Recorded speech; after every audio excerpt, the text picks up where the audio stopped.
Takbir. Thumma takbir. Qu'Allah subhanahu wa ta'ala nous illumine par ces versets.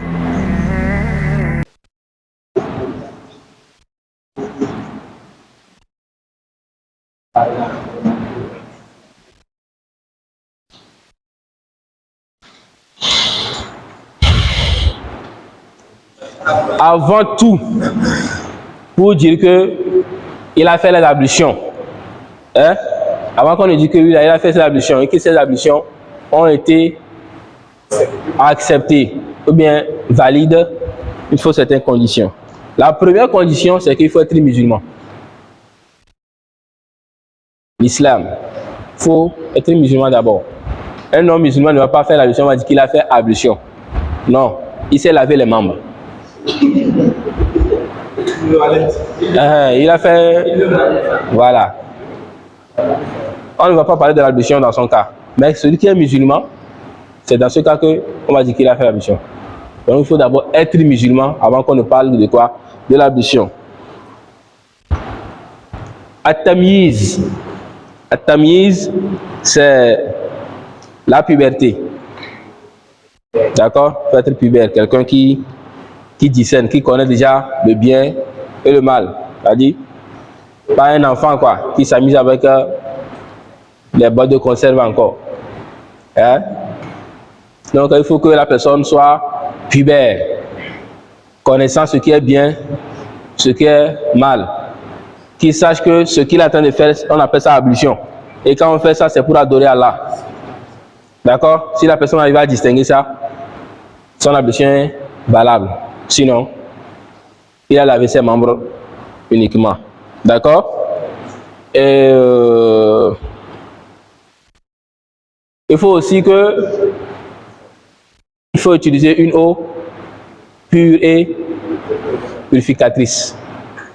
Quelqu'un qui prend de l'alcool pour faire les ablutions, est-ce que son ablution est valable? Il faut une eau pure et purifiante. D'accord? Une eau pure et purifiante avant qu'on ne parle de l'ablution. Celui qui prend une eau impure pour faire les ablutions, on ne va pas parler de l'ablution. Il s'est mouillé juste les membres. D'accord? Et si quelqu'un vole de l'eau, vous devez faire l'ablution.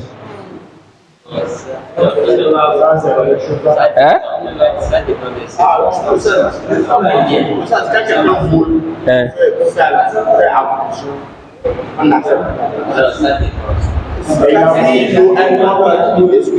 Attends, ok. Et ça peut amener la porte. Là, la personne peut. Mais, de nouveau, le vol là, oui. Je ne vais pas le pardonner. Oui. Moi, je disais, au fait, ça dépend des circonstances de c'est-à-dire, il y a une circonstance où on peut l'accorder. Comment? Ça qui a demandé à prendre bien. Ah, on a parlé de vol. Oui, c'est-à-dire, au fait, oh bien, il a volé, il a fini de faire, il dit que c'est moi qui a pris. Hein. C'est-à-dire, peut-être qu'il y a le problème. Maintenant, au lieu de demander, peut-être tu as produit et tu ne peux pas demander, donc tu fais semblant, tu voles. Il a volé, non? Vol, c'est vol. Est-ce qu'il y a petit vol?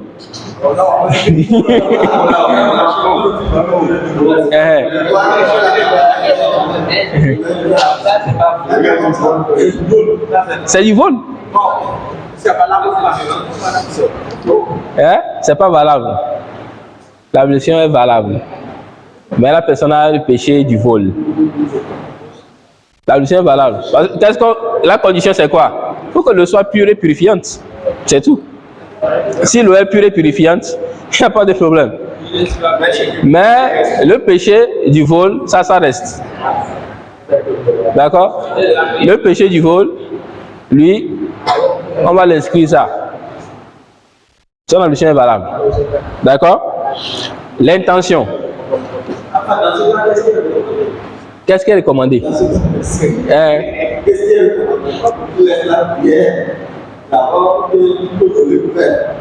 On a parlé de quoi? 3 moyens de purification.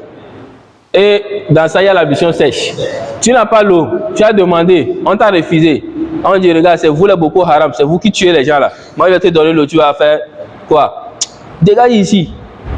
Dans certains milieux, on déteste les musulmans. Tu viens, tu demandes de l'eau, on te refuse de l'eau. On t'a donné un autre moyen. Tu utilises la terre pure pour faire tes ablutions sèches et tu pries. Hein? C'est pourquoi il faut apprendre. Talab al-ilm faridata. Oui.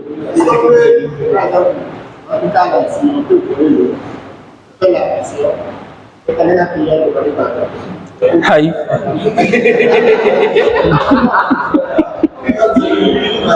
Allah t'a dit la yukallifullahu nafsan illa usaha. Allah ne t'a pas chargé un fardeau qui te dépasse. Tu cherches l'eau, tu n'as pas trouvé. On t'a dit de faire tayammum. Tu ne vas pas.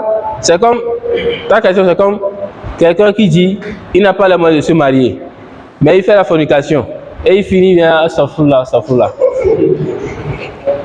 Ou bien, il sait que c'est pas bon, mais il a fait parce que il a une bonne excuse. J'ai pas les moyens de me marier, mais j'ai trouvé l'occasion. Est-ce que ça là c'est raisonnable? Non, ça là va te fouetter. Hein, tu mérites 100 coups. Mais ça c'est mieux que de Hein? C'est mieux que de Mieux, ya. Est-ce qu'il y a un péché qui est mieux?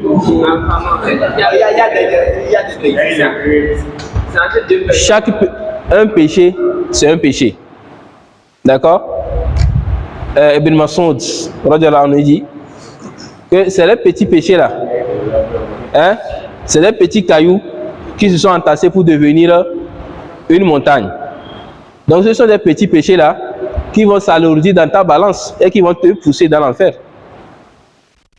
Donc chaque péché est considérable. Il n'y a pas un péché à négliger. Chaque péché est considérable. Il ne faut pas dire que ça là c'est juste un petit péché et tu vas dire tu vas faire. Non. Peut-être c'est ça qui va te faire rentrer en enfer. D'accord? Il y a un hadith du prophète Mohammed qui dit qu'il y a des gens, il y a parmi les gens qui profèrent des mauvaises paroles. D'accord? Qui profèrent des mauvaises paroles. Peut-être juste en plaisantant. Pour faire rire ou bien pour faire.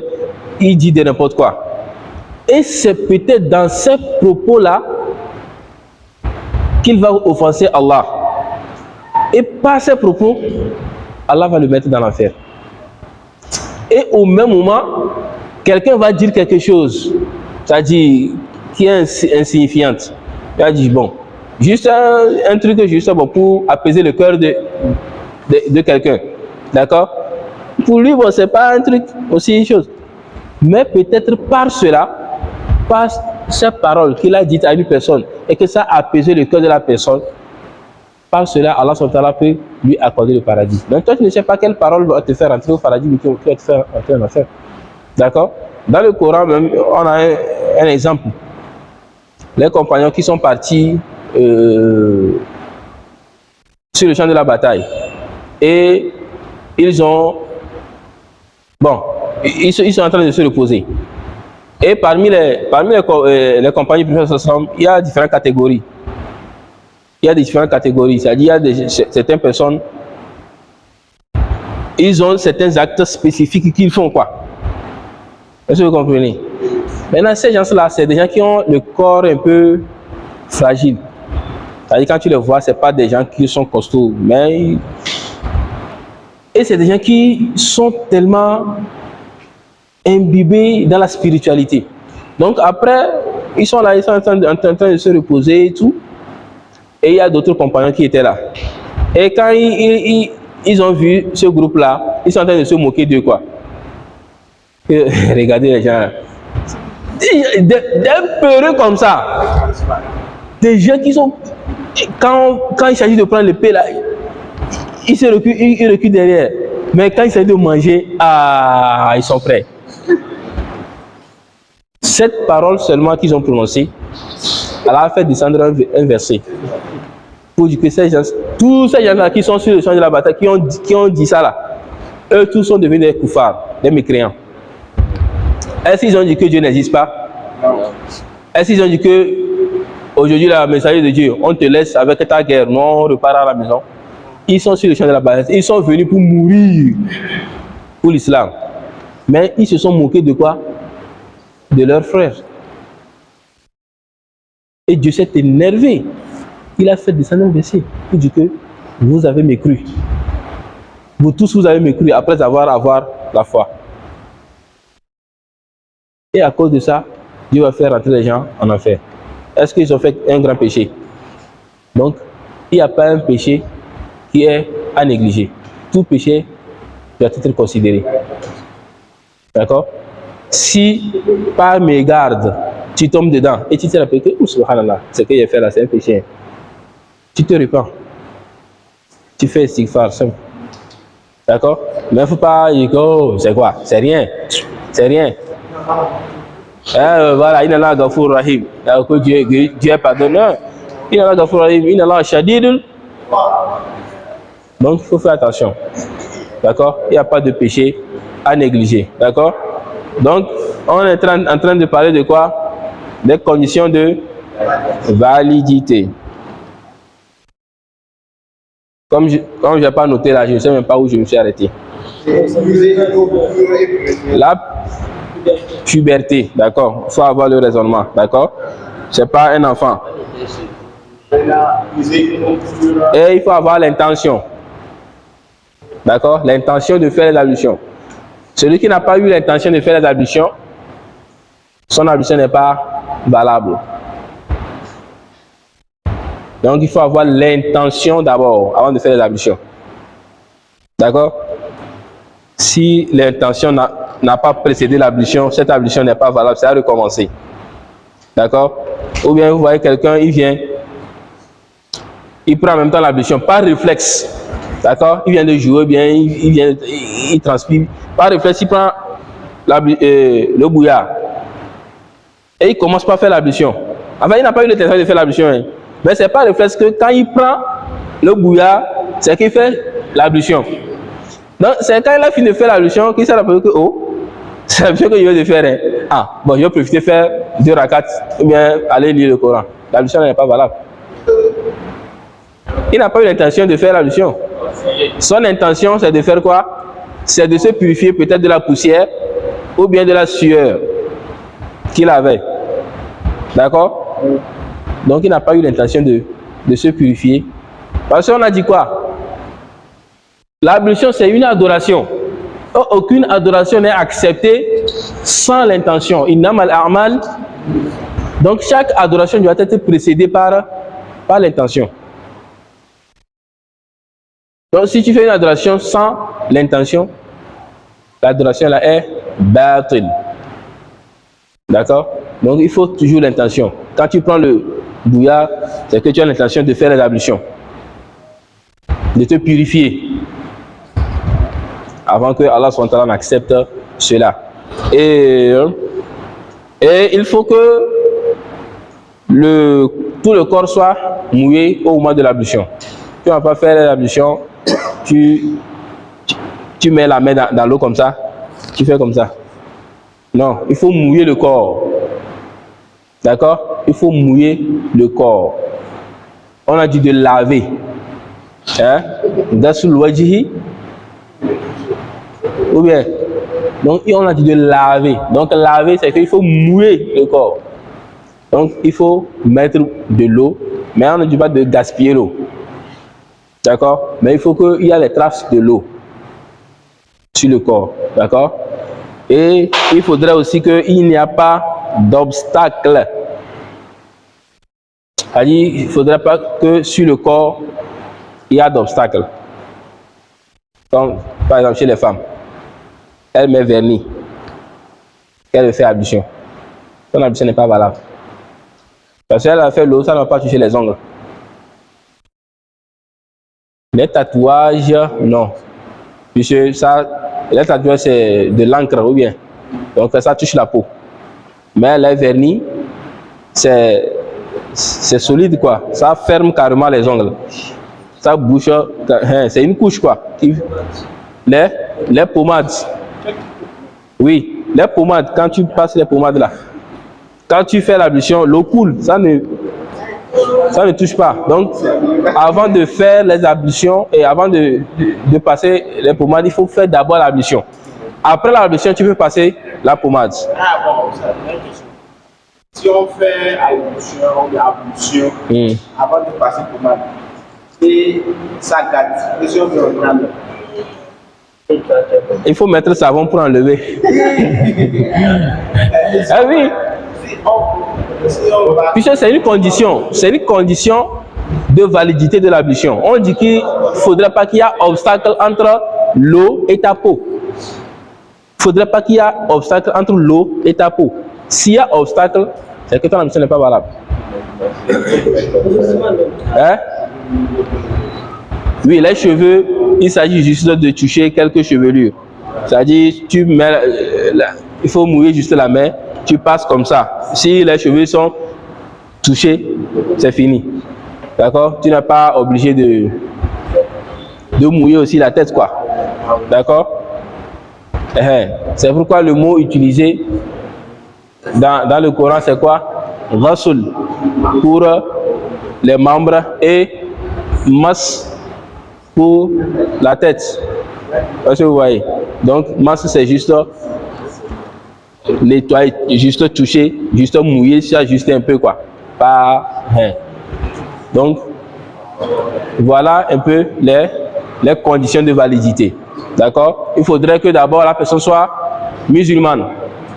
D'accord? Et il faudrait aussi que la personne ait l'intention de faire l'ablution. Et donc j'ai beaucoup parlé comme ça. Subhanallah. Ok, là on va aller plus vite. On a trop détaillé les ablutions. Hein. Ok, donc il faudrait que la personne soit musulmane, l'intention et quoi? Il faudrait que la personne ne soit pas un fou ou bien un enfant qui ne raisonne pas. D'accord? Et il faudrait qu'il n'y ait pas d'obstacle entre la peau et l'eau. D'accord? Etc. Donc voilà les conditions de validité de l'ablution. Bon, on va aller rapidement. Sinon, il y a encore d'autres choses à dire. Mais on dit qu'il nous reste 10 minutes. Ah oui, vous n'avez pas dit qu'il reste 10 minutes. Bon, on va aller directement sur la janaba.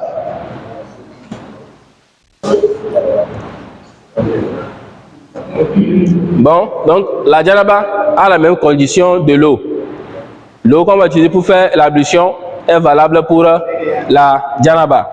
Et les conditions de validité de l'ablution sont les mêmes conditions de validité de la janaba. Est-ce que vous comprenez? Hein? Les conditions de validité de l'ablution sont les mêmes conditions de validité de quoi? De la janaba.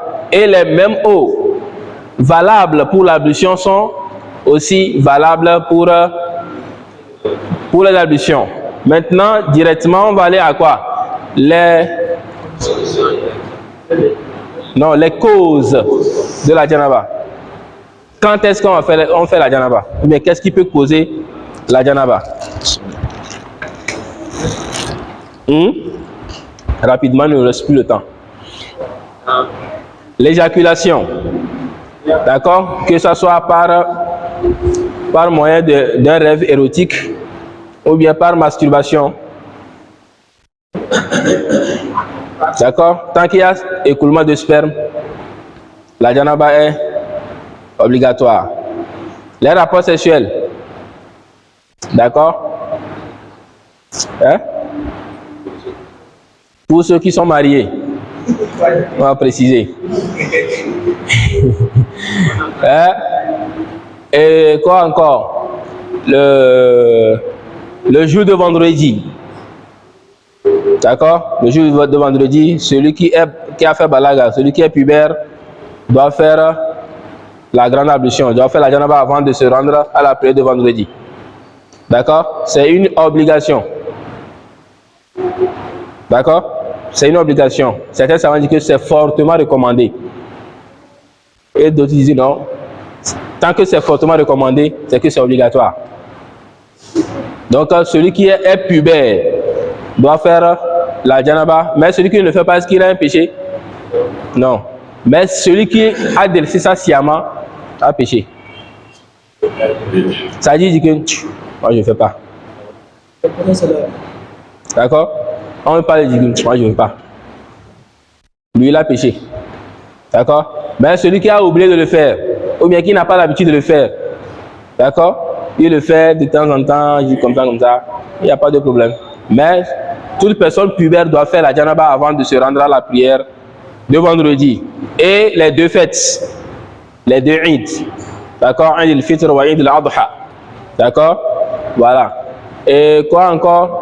Les femmes, après leur menstruation. Après la menstruation de la femme, la janaba est obligatoire.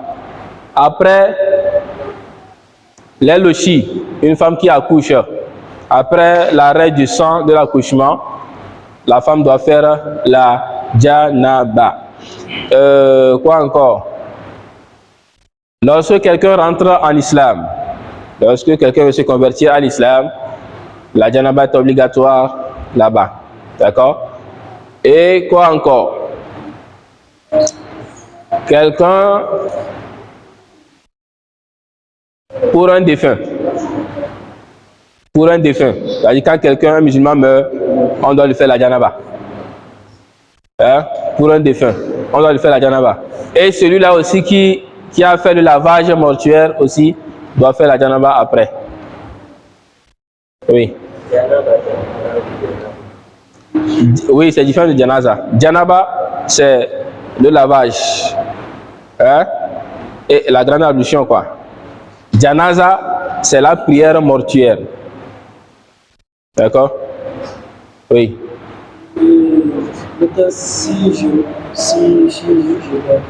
Si tu dors. Oui. Mais je me suis réveillé. Tu t'es réveillé, tu as trouvé ta culotte mouillée. Oui, mais je n'ai pas eu de plaisir dans mon sommeil. Ta culotte est mouillée, il faut faire la janaba. Ou bien, tu peux réveiller ou oublier. Ou bien, tu te lèves, tu ne sais pas de quoi même j'ai réveillé. Mais,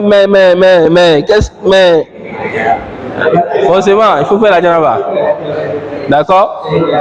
Il faut faire la janaba, forcément. Tant que tu t'es réveillé mouillé, forcément, il faut faire la janaba. D'accord?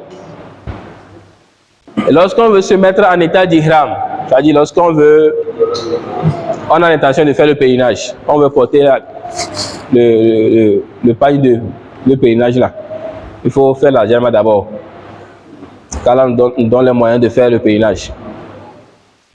Donc avant de se mettre en état d'ihram, hein, on doit faire la janaba. Et aussi, ce qui est recommandé lorsqu'on veut rentrer dans la ville sainte, la Mecque, avant de rentrer dans la Mecque, on fait d'abord la janaba avant de rentrer à la Mecque. Hein? C'est une ville sainte. D'accord? Donc voilà les conditions dans lesquelles on doit faire la janaba. D'accord? J'espère. Ça va combien de points on a noté?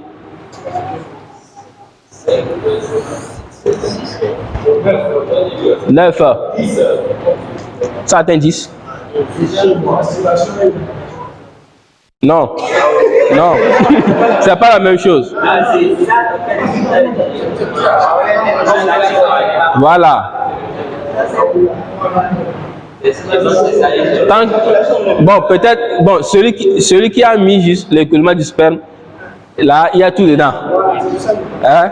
Maintenant, si on veut différencier, on peut dire que celui qui s'est masturbé doit faire tant qu'il y a écoulement.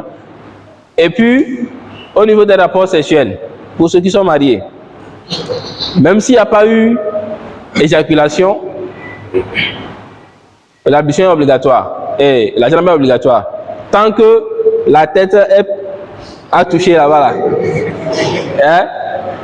Même si tout n'est pas rentré, c'est juste la tête qui a touché, il faut faire la janaba. D'accord? Oui. Est-ce que la masturbation est... Non. Hein? C'est haram. La masturbation, c'est un péché. Hein? Il y a un verset... Il y a un verset dans Surat Insan. Dans Surat Insan, il y a un verset que j'ai oublié un peu. Il y a un verset là-bas. Allah nous interdit. Subhanallah. Non, c'est dans Surat Insan. On va utiliser,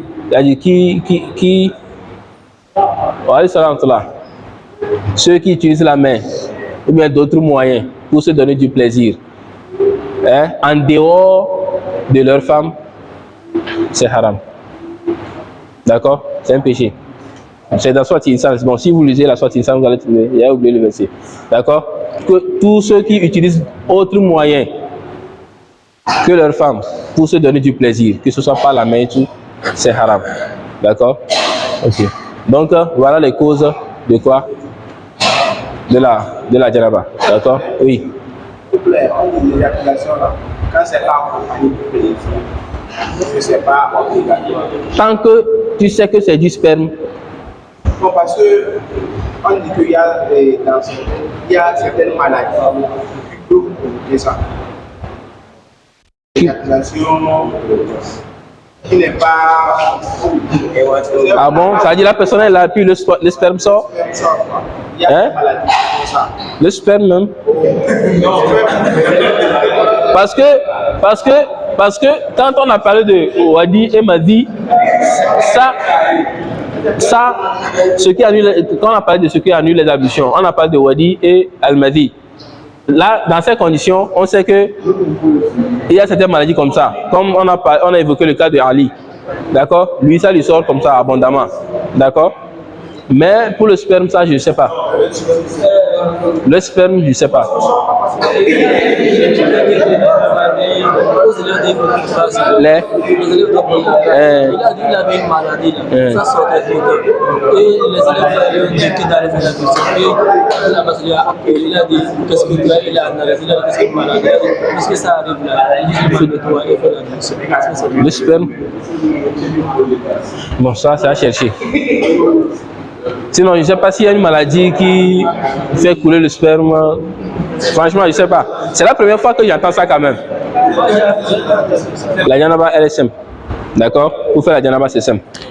Tu te laves les parties comprises entre ton nombril et entre tes cuisses. D'accord? C'est-à-dire ici, ici. Toute la partie là, tu laves ça correctement. Donc, tu fais la toilette intime, quoi. Tu laves bien les anus, tu purifies bien les parties là. D'accord? Quand tu as fini maintenant, tu fais les ablutions normales comme pour la prière. D'accord? Maintenant, quand tu finis les ablutions, tu laves ta tête. D'accord? Tu laves ta tête correctement. Si tu as beaucoup de cheveux comme mon frère, comme ça, donc tu laves la tête 3 fois. Mais si tu n'as pas de cheveux, donc quand tu verses de l'eau, tu laves bien. Tu sais que toute la tête est mouillée. Mais si tu as des cheveux, donc 3 fois, tu laves bien la tête. D'accord? Les oreilles, tout. D'accord? Quand tu finis maintenant, tu verses, tu laves la partie droite de ton corps. D'accord? Tu laves d'autres. Si tu laves jusqu'au pied, si là où tu es en train de faire la janaba, ce n'est pas des toilettes utilisées pour uriner, tu peux en même temps laver les pieds. Mais si on urine dedans, là tu laisses les pieds. Tu laves le côté droit aussi. D'accord? Tu finis. Maintenant, quand tu finis, tu sors, tu viens devant les toilettes et tu laves les pieds. Mais si dans la toilette, tout est propre, d'accord? Tu sais qu'il n'y a pas d'urine. Parce que quand tu verses de l'eau, quand l'eau tombe, ça rejaillit sur toi.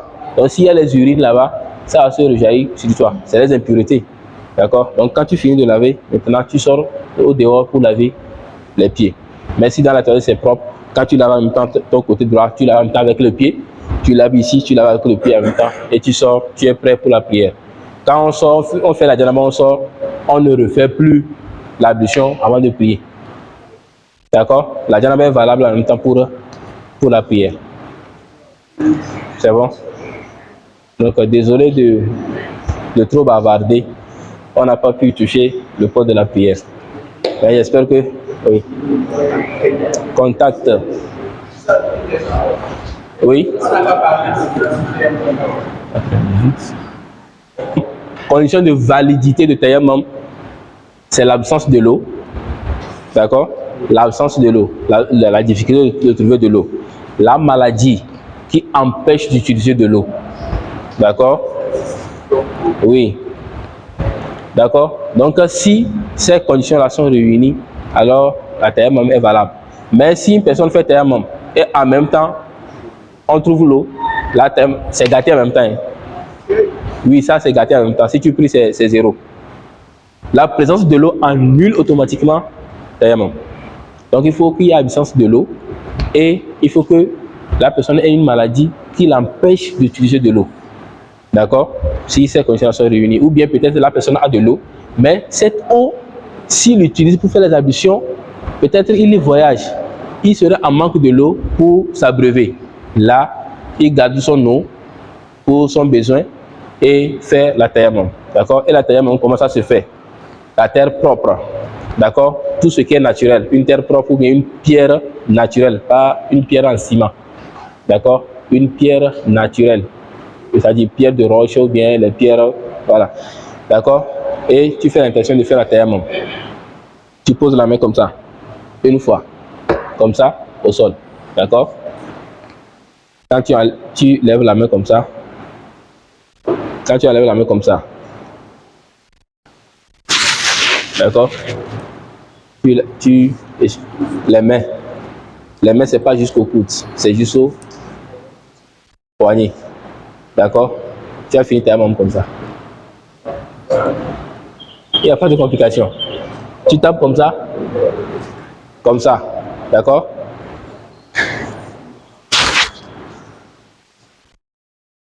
Tu te lèves, tu commences la prière. C'est simple. D'accord?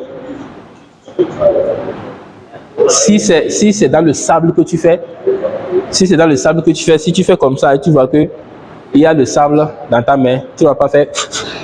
Non. Tu fais comme ça. Hein? Tu fais comme ça pour enlever le sable. Et tu essuies ton visage et les mains. D'accord? Donc c'est ça, Inch'Allah. Donc, on ne va pas abuser du temps. Peut-être c'est le cheikh qui va intervenir. Donc c'est ici on va s'arrêter, Inch'Allah. Tu voulais dire quelque chose? Donc qu'Allah nous assiste et qu'Allah fasse que la formation que vous avez reçue ici puisse vous être utile.